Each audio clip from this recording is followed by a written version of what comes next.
મદદે નહીં આવે, વાર્તા મદદે આવશે. સો કહાની એ દુનિયા ચલાતી હૈ. અને એટલે જ્યારે બી તક મળે, તમારા પર જે વીત્યું છે એ કહેવાની તક ન ચૂકવી.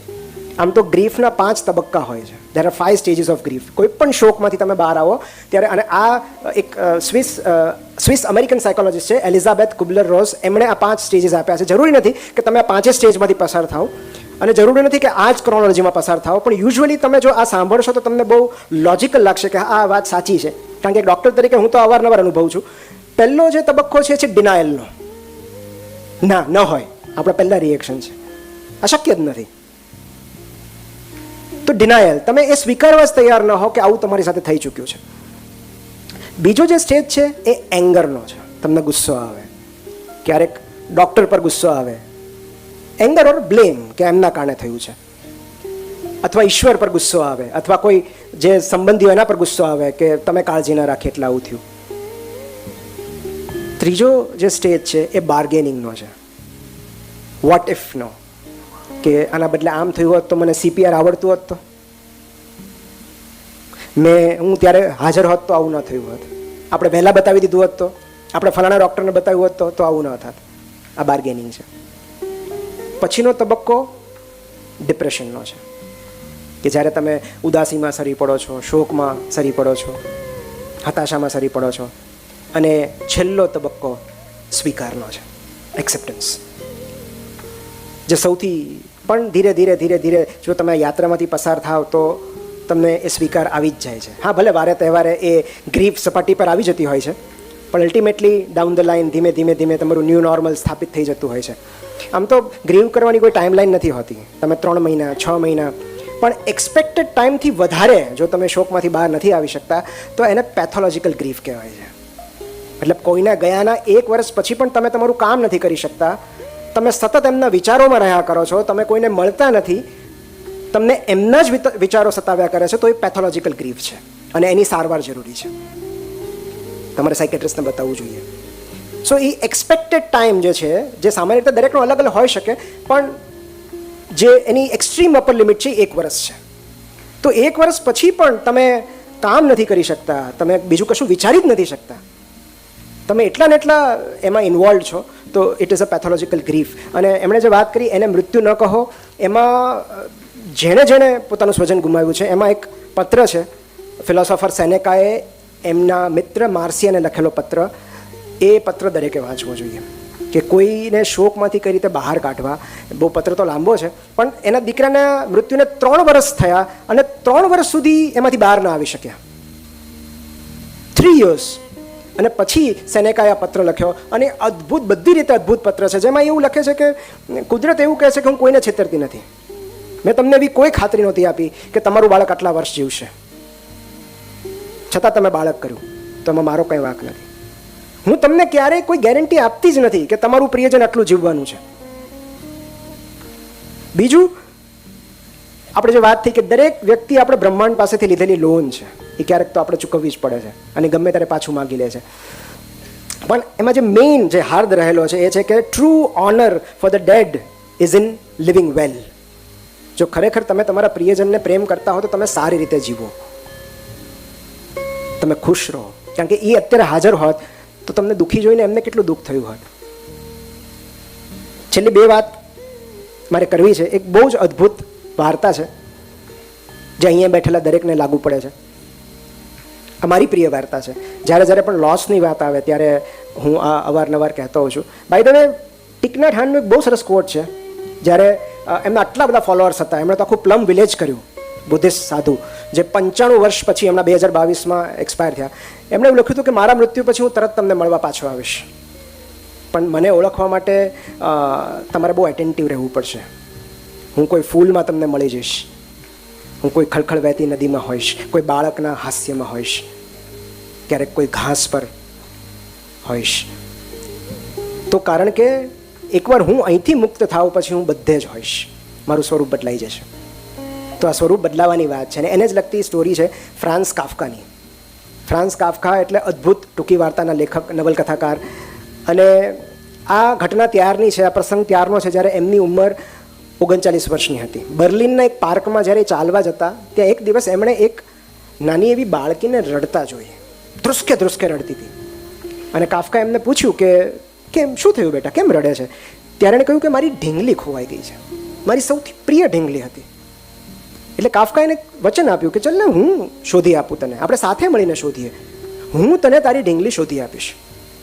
એવું કહીને કાફકાએ ઢીંગલી શોધવાના પ્રયત્નો કર્યા. બંને સાથે ઢીંગલી શોધી, પણ ઢીંગલી ક્યાંય જડી નહીં. એટલે બાળકીને રાજી કરવા માટે કાફકાએ એક યુક્તિ વિચારી.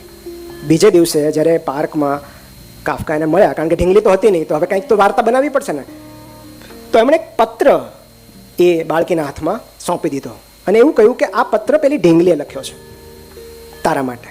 અને એ પત્રમાં લખેલું હતું કે હું વિશ્વ પ્રવાસે નીકળી છું, હું પણ તને મિસ કરું છું, અને મારા પ્રવાસ દરમિયાનના અનુભવો હું તને કાગળ લખીને જણાવતી રહીશ, તારું ધ્યાન રાખજે. ઢીંગલી તરફથી પત્ર મળ્યો એવું જાણીને બાળકી રાજી થઈ ગઈ, કારણ કે આપણા પ્રિયજનો ક્યાં છે એ મહત્વનું નથી, ક્યાંક તો છે, બસ એટલી હૈયા ધારણા આપણને રાહત આપે છે. તો એને એમ થયું કે ચલો વિશ્વ પ્રવાસે ગઈ છે ને, ફરે છે ને, સારું, કંઈ વાંધો નહીં. એ પત્ર લઈને રાજી રાજી થઈને ઘરે ચાલી ગઈ. બીજા દિવસે બીજો પત્ર, ત્રીજા દિવસે ત્રીજો પત્ર. જ્યારે જ્યારે કાફકા આ બાળકીને પાર્કમાં મળતા ત્યારે એ ઢીંગલીએ લખેલો પત્ર એને વાંચી સંભળાવતા. પછી બન્યું એવું કે પોતાની નાદુરસ્ત તબિયતને કારણે એમને ટ્યુબરક્લોસિસ હતું કાફકાને. જ્યારે એમને એવું લાગ્યું કે હવે હું બહાર નહીં નીકળી શકું, હવે મારી આ મુલાકાતનો અહીંયા અંત આવશે, ત્યારે એમણે બજારમાંથી એક નવી ઢીંગલી ખરીદી અને બાળકીને આપી દીધી કે ઓલી જે તારી ઢીંગલી ફરવા ગઈ હતી ને એ પાછી આવી ગઈ. ઓબ્વિયસલી એ ઢીંગલી અલગ દેખાતી હતી, એટલે બાળકીએ તરત કહ્યું કે આ મારી ઢીંગલી નથી. એનો ઉપાય પણ કાફકાએ વિચારી રાખેલો. એ નવી ઢીંગલીના હાથમાં એક ચિઠ્ઠી રહેલી હતી જેમાં લખેલું હતું કે દુનિયાભરની રખડપટ્ટીના કારણે મારો દેખાવ બદલાઈ ગયો છે,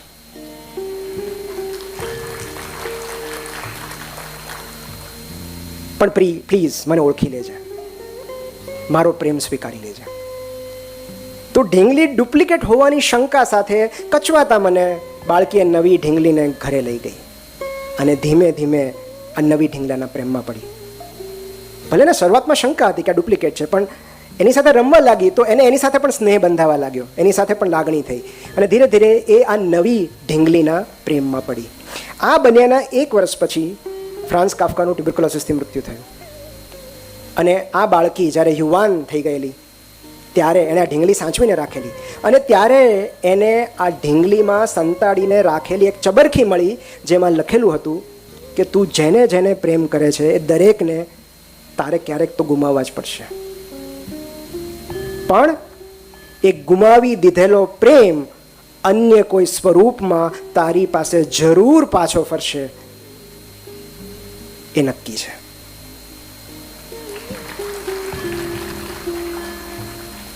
તો ત્યારે એને સમજાણું કે આપણે સ્વરૂપમાં અટવાયેલા રહીએ છીએ એટલે પ્રેમ નામના તત્વને પામી નથી શકતા. આપણી જૂની ઢીંગલી ગયા પછી કેટલી બધી નવી ઢીંગલીઓ આપણને મળતી હોય છે જે એ જ પ્રેમ ઓફર કરવા માટે આવે છે, પણ આપણી સ્વરૂપમાં અટવાયેલા રહીએ છીએ એટલે આપણા જીવનમાં પ્રવેશેલી આ નવી ઢીંગલીને, નવા પ્રેમને ઓળખી નથી શકતા. કારણ કે પ્રેમ રિસાયકલ થઈને પાછો આવે જ છે. જે આપણા માટે હોય એ ક્યાં જાય? એ વ્યક્તિ ચાલી જાય, સ્વરૂપ ચાલ્યું જાય તો બીજા કોઈ સ્વરૂપમાં આવશે, કોઈ પેટ ડોગના સ્વરૂપમાં આવશે, કોઈ વડીલના સ્વરૂપમાં આવશે, પણ એ પાછું જરૂર આવશે.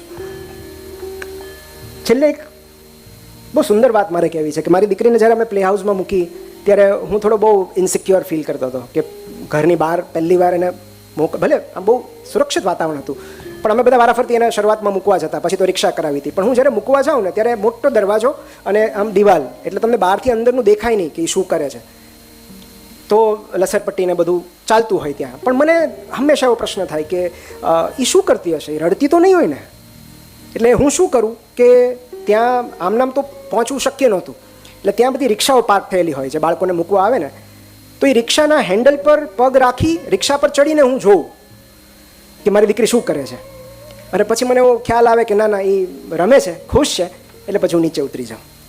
હવે આ જે પ્લે હાઉસના માલિક હતા એ આ ઓબ્ઝર્વ કરતા હશે, તો આવું 2 દિવસ 3 દિવસ તો હું રોજ ઉપર જઈને જોઈ લઉં કે વૃષ્ટિ શું કરે છે, પછી હું શાંતિથી નીકળી જાઉં.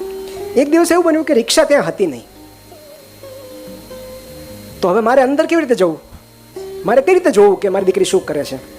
તો હું મૂંઝવણમાં હતો કે કંઈક કોઈક આવે તો એના ઉપર ચડીને હું જોઈ લઉં એમ. એટલી વારમાં અંદરથી એક કર્મચારી બહાર આવ્યો એક ચિઠ્ઠી લઈને, જે ચિઠ્ઠી આ પ્લે હાઉસના જે ઓનર હતા એમણે લખીને મોકલાવી મારા માટે, અને એણે મને આપીને ચાલ્યા ગયા.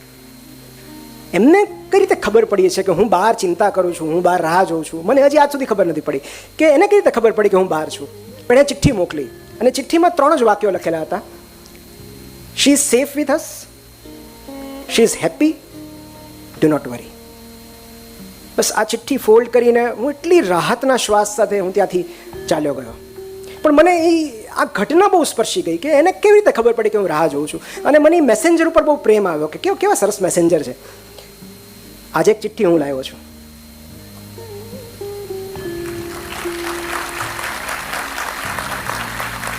મને ઈશ્વરે લખીને આપી છે તમારા માટે. She is safe, she is happy, do not worry.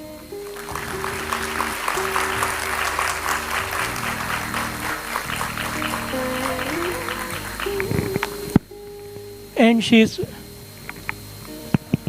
she is spreading happiness wherever she is. Yes, absolutely. એક બહુ સરસ વાત છે કે આપણે જેને જેને ગુમાવીએ છીએ ને, આપણે જેને એ હંમેશા આપણો જ એક ભાગ બની જાય છે. એ એમની ચેતના અને આપણી ચેતના એકાકાર થઈ જાય છે. પણ જે સૌથી મહત્વની વાત છે, અગેન ફિલ્મ ગુડ બાયનો લાસ્ટ સીન કે જેમાં હરીશ પતંગ ચગાવે છે, બધા બાળકો એની સાથે અગાસી પર છે, દોરી ખૂટી જાય છે અને એ પતંગને છૂટ્ટો મૂકી દે છે. It is all about letting go.